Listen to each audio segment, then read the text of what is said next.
Good morning. स्वागत है आप सभी का एग्ज़ाम की बात यूट्यूब चैनल पर। आज है 30 सितंबर 2020 और आज मैं आपके लिए लेकर आया हूँ 30 सितंबर 2020 से जुड़े करंट अफेयर के महत्वपूर्ण प्रश्न, साथ ही 30 सितंबर से जुड़े ऐतिहासिक महत्वपूर्ण तथ्य। साथ ही आज की वीडियो के अंत में आप सभी के लिए एक छोटा सा टेस्ट है जिसमें कुल 3 प्रश्न होंगे। आप सभी को इन तीनों प्रश्नों के उत्तर कमेंट बॉक्स में देने हैं।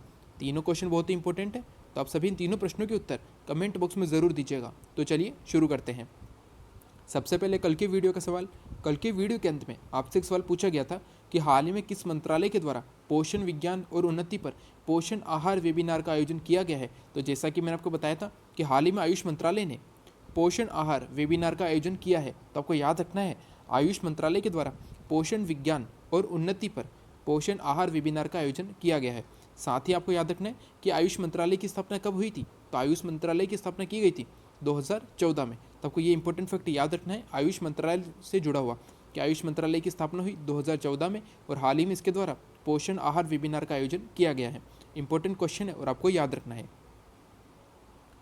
वही बात करें कल के टेस्ट की, तो कल के टेस्ट का पहला प्रश्न था सिख धर्म के नवे गुरु गुरु तेग बहादुर जी की हत्या किसने करवाई थी। तो जैसा कि आप जानते हैं कि सिख धर्म में कुल 10 गुरु हुए थे, जिनमें पहले गुरु थे गुरु नानक देव जी, जिन्होंने सिख धर्म की स्थापना की थी।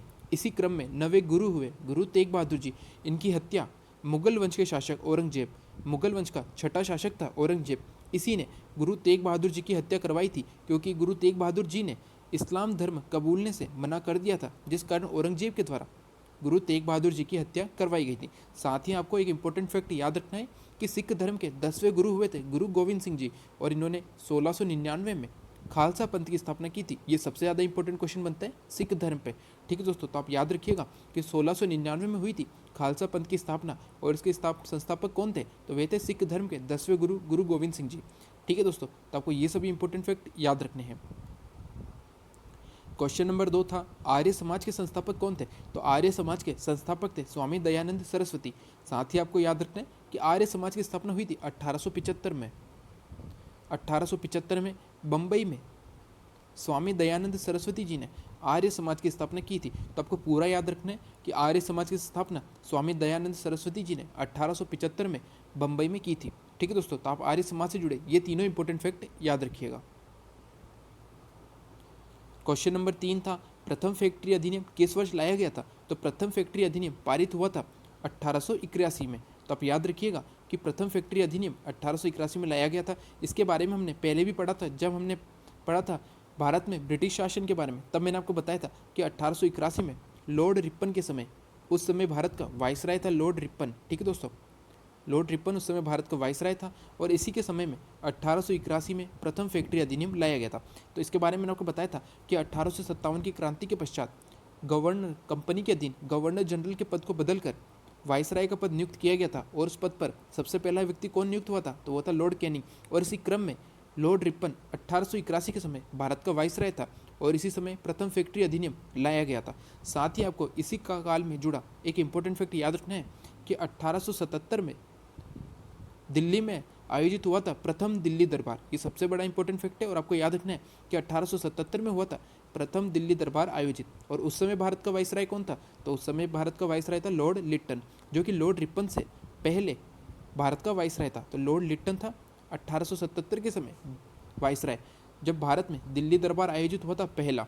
ठीक है दोस्तों, लॉर्ड लिट्टन के बाद लॉर्ड रिपन भारत का वाइसराय बना, और 1881 में इसी के समय में प्रथम फैक्ट्री अधिनियम पारित हुआ था। तो आपको याद रखने हैं ये तीनों इंपॉर्टेंट फैक्ट। साथ ही आप कल के टेस्ट से जुड़े ये सभी इंपॉर्टेंट फैक्ट भी आप याद रखिएगा। वही बात करें 30 सितंबर से जुड़े महत्वपूर्ण तथ्य की, तो 30 सितंबर से जुड़ा एकमात्र महत्वपूर्ण तथ्य है 30 सितंबर 2003 को मशहूर भारतीय शतरंज खिलाड़ी विश्वनाथ आनंद ने विश्व रैपिड शतरंज चैंपियनशिप जीती थी। तो आपको यहाँ पर याद रखना है कि विश्व रैपिड शतरंज चैंपियनशिप किन्होंने जीती थी। तो भारतीय शतरंज खिलाड़ी विश्वनाथ आनंद ने 30 सितंबर 2003 को।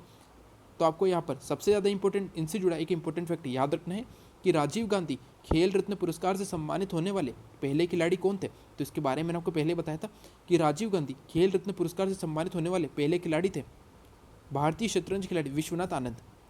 जैसा कि मैंने आपको बताया था कि राजीव गांधी खेल रत्न पुरस्कार की शुरुआत कब हुई थी। तो 1991 में 1991 में पहली बार राजीव गांधी खेल रत्न पुरस्कार दिए गए थे, और इससे सम्मानित होने वाले पहले खिलाड़ी कौन थे। तो वे थे भारतीय शतरंज खिलाड़ी विश्वनाथ आनंद। ठीक है दोस्तों, जैसा कि मैंने आपको बताया था कि प्रत्येक वर्ष 29 अगस्त को भारत में खेल दिवस के रूप में मनाया जाता है। 29 अगस्त को खेल दिवस के रूप में मनाया जाता है और इस दिन खेल पुरस्कारों का वितरण किया जाता है, जिसमें राजीव गांधी खेल रत्न पुरस्कार, द्रोणाचार्य पुरस्कार और अर्जुन पुरस्कार जैसे सम्मान दिए जाते हैं।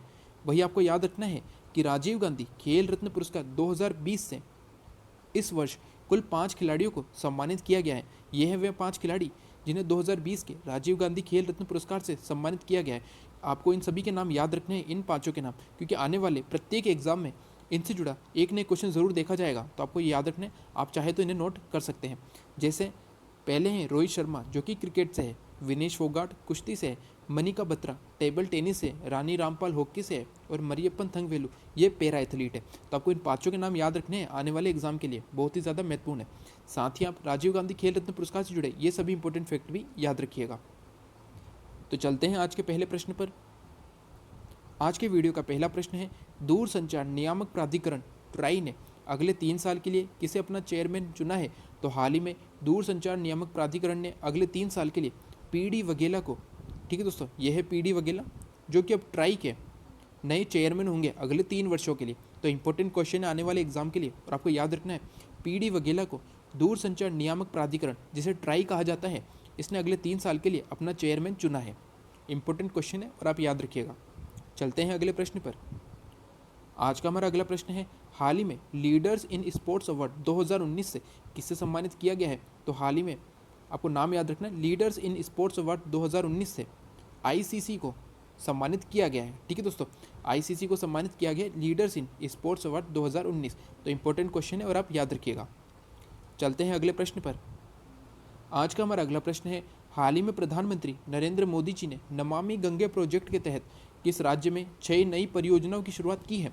तो हाल ही में हमारे देश के प्रधानमंत्री नरेंद्र मोदी जी ने नमामि गंगे प्रोजेक्ट के तहत, आपको याद रखना है कि नमामि गंगे प्रोजेक्ट के तहत उत्तराखंड राज्य में 6 नई परियोजनाओं की शुरुआत की गई है। इंपॉर्टेंट क्वेश्चन है और आप याद रखिएगा कि उत्तराखंड राज्य में 6 नई परियोजनाओं की शुरुआत की है नरेंद्र मोदी जी ने नमामि गंगे प्रोजेक्ट के तहत। साथ ही आपको याद रखना है कि उत्तराखंड राज्य की राजधानी है देहरादून, वर्तमान में मुख्यमंत्री हैं त्रिवेंद्र सिंह रावत, राज्यपाल है बेबी रानी मौर्य। साथ ही आप उत्तराखंड से जुड़ा एक इंपॉर्टेंट फैक्ट याद रखिएगा कि उत्तराखंड में स्थित है जिम कॉर्बेट नेशनल पार्क। ये सबसे ज़्यादा इंपॉर्टेंट क्वेश्चन बनता है उत्तराखंड से जुड़ा हुआ कि जिम कॉर्बेट नेशनल पार्क किस राज्य में है? तो जिम कॉर्बेट नेशनल पार्क है उत्तराखंड राज्य में। साथ ही इससे हेली नेशनल पार्क के भी नाम से जाना जाता है। ये एक और इंपॉर्टेंट क्वेश्चन बनता है जिम कॉर्बेट नेशनल पार्क से जुड़ा कि हेली नेशनल पार्क के नाम से किस नेशनल पार्क को जाना जाता है? तो जिम कॉर्बेट नेशनल पार्क को। साथ ही आपको याद रखना है कि Jim Corbett national park Bharat का सबसे पुराना नेशनल पार्क है और इसकी स्थापना कब हुई थी? तो 1936 में।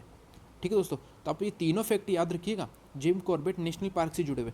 सबसे पहला तो ये कि जिम कॉर्बेट नेशनल पार्क को जाना जाता है हेली नेशनल पार्क के नाम से, इसकी स्थापना हुई थी 1936 में और साथ ही ये भारत का सबसे पुराना नेशनल पार्क है और ये कहाँ पर है? तो ये है उत्तराखंड राज्य में। चलते हैं अगले प्रश्न पर। आज का हमारा अगला प्रश्न है, हाल ही में किनके द्वारा डेस्टिनेशन नॉर्थ ईस्ट 2020 का उद्घाटन किया गया है? तो भारत के पूर्वोत्तर यानी कि उत्तर पूर्वी राज्यों में पर्यटन को बढ़ावा देने के लिए डेस्टिनेशन नॉर्थ ईस्ट 2020 का उद्घाटन किया है भारत के गृह मंत्री अमित शाह ने। ठीक है दोस्तों, तो आप याद रखिएगा वर्तमान में भारत के गृह मंत्री हैं अमित शाह और इनके द्वारा पूर्वोत्तर जो उत्तरी पूर्वी भारत के राज्य हैं, ठीक है दोस्तों, पूर्वोत्तर में जो 7 राज्य हैं इनमें डेस्टिनेशन नॉर्थ ईस्ट 2020 का उद्घाटन किया है अमित शाह ने। इंपॉर्टेंट क्वेश्चन है और आपको याद रखना है। क्वेश्चन नंबर 5 है, हाल ही में किस राज्य ने गैर संचारी रोगों की रोकथाम और नियंत्रण के लिए संयुक्त राष्ट्र पुरस्कार जीता है? तो हाल ही में संयुक्त राष्ट्र के द्वारा गैर संचारी रोगों की रोकथाम और नियंत्रण के लिए भारत के केरल राज्य को संयुक्त राष्ट्र पुरस्कार दिया गया है। ठीक है दोस्तों, तो इंपॉर्टेंट क्वेश्चन है और आपको याद रखना है कि केरल राज्य को संयुक्त राष्ट्र पुरस्कार मिला है गैर संचारी रोगों की रोकथाम और नियंत्रण के लिए। तो इंपॉर्टेंट क्वेश्चन है और आप याद रखिएगा।